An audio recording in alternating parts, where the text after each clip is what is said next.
Hello សួស្តីអ្នកនរគ្នាស្វាគមន៍មកកាន់វីដេអូថ្មីរបស់ខ្ញុំ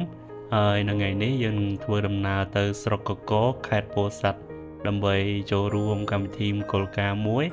ហើយយើងក៏មានភារកិច្ចមួយដែរគឺថ្ងៃនេះយើងនឹងធ្វើជាកាមេរ៉ាមែនផងដែរអូខេសួស្តីអ្នកនរគ្នាឥឡូវថ្ងៃនេះយើងមានភារកិច្ចមួយដែលយើងត្រូវចុះទៅថតការនៅឯពោធិ៍សាត់ឥឡូវខ្ញុំបានមកដល់ក្រាសាំងកោលតិចអីឥឡូវយើងកំពុងតែធ្វើការញ៉ាំកាហ្វេសិនហើយអូខេកុំភ្លេចគាំទ្រbrand កូនខ្មែរកោលតិចអ្នកនរគ្នាចឹងអូខេខ្ញុំចូលកាហ្វេសិនជាមួយខ្ញុំអាប់ដេតហើយថ្ងៃនេះយើងអាចនិយាយបានថាវាជាថ្ងៃដំបូងដែរដែលយើងបានទៅធ្វើការថតកម្មវិធីមង្គលការព្រោះពីមុនឡើងខ្ញុំអត់ដែរបានធ្វើការថតបែបប្រភេទតាមរោងការទេអញ្ចឹងថ្ងៃនេះយើងនឹងសាកល្បងធ្វើអីដែលថ្មីបន្ថែមទៀតតើចង់ដឹងថាការងារដែលខ្ញុំធ្វើហ្នឹងវាជួបបញ្ហាអីខ្លះវាមានរូបភាពឬក៏វាមានសកម្មភាពអីខ្លះអញ្ចឹងកុំភ្លេចអ្នកនរគ្នាអាចតាមដានទៅលើវីដេអូនឹងអ្នកនរគ្នាអូខេតោះចូលទៅញ៉ាំកាហ្វេជាមួយខ្ញុំថ្ងៃហ្នឹងយើងមានសមាជិកដូចជាលីតុងខ្ញុំហើយជាមួយនឹងមេនៅក្នុងយើងចេញទៅឥឡូវវាខ្ទង់ម៉ោងប្រហែលជា9ម៉ោងហ៎ម៉ោង9ហើយយើងតបទៅដល់ផែកនៅទេឥឡូវយើងចូលបត់ដៃបត់ជើងហើយញ៉ាំកាហ្វេតិចតួចយើងបន្តដំណើរទៅ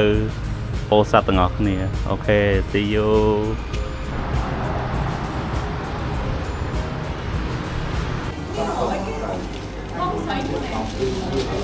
អ្នកនរគ្នាឥឡូវយើងបានកាហ្វេយើងបន្តដំណើរទៅទាំងអស់គ្នាទៀតជាមួយនឹងឡានខ្ញុំហើយយើងទៅដល់ញ៉ាំ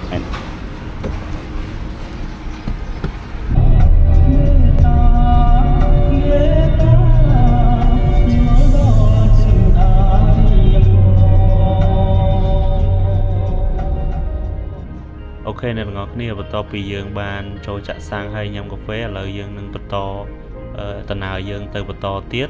ហើយនេះគឺសកម្មភាពតាមផ្លូវឃើញថាវារៀងស្ងាត់គួរសមដែរតែថ្ងៃនេះឈានចូលខាងកំពង់ឆ្នាំងបន្តិចដោយសារយើងត្រូវជូនក្រុមការងារទៅយកវ៉ាន់នៅខាងកំពង់ឆ្នាំងអញ្ចឹងណាអញ្ចឹងយើងជិះកាត់ខាងកំពង់ឆ្នាំងហើយបានយើងចេញពីកំពង់ឆ្នាំងយើងឡើងទៅពោធិ៍សាត់ហ្មង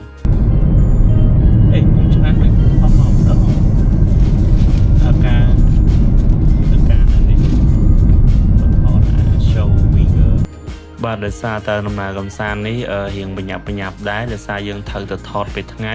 ខ្ញុំអត់បានថតអីដិតដល់ទេអញ្ចឹងខ្ញុំនាំអ្នកទាំងអស់គ្នាទៅដល់កន្លែងដែលញ៉ាំអីហ្មងព្រោះខ្ញុំចូលញ៉ាំអីហើយបានយើងចេញទៅថតកន្លែងការគេអញ្ចឹងណាអូខេអ្នកទាំងអស់គ្នាឥឡូវយើងបានមកដល់កន្លែងញ៉ាំអីហើយនៅនេះមិនបាក់ហៅកន្លែងញ៉ាំអីបន្តិចប៉ុន្តែខ្ញុំ check map ទៅមានកន្លែងញ៉ាំអីមួយដែលវាចូលមករៀងជ្រៅគួរសមដែរកន្លែងនេះវាថាជាកញ្ចោះប៉ុ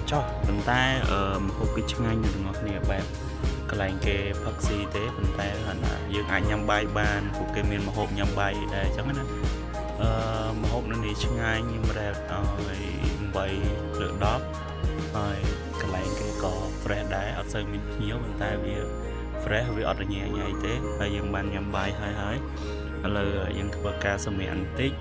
មុននេះយើង check in នៅកន្លែងគេងដូចគ្នាគ្រាន់តែឥឡូវប្រហែលជាដោយសារតែវ៉ាន់យើងវាច្រើនគួរសមដែរមកឡានដែរអញ្ចឹងយើងអត់ទៅកន្លែងគេងវិញទេយើងសម្រាកនេះបន្តិចហើយយើងបន្តដំណើរចេញទៅកន្លែងរោងការហ្មងអូខេអញ្ចឹងចាំជួបគ្នានៅកន្លែងរោងការ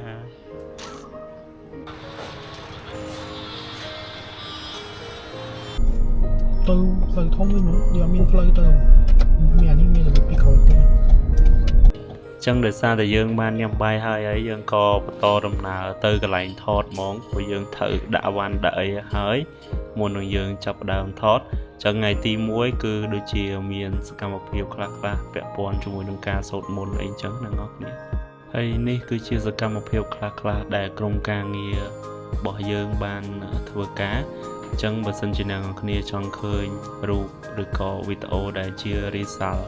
អ្នកនរគ្នាអាចចូលទៅកាន់ Page Together Studio បាន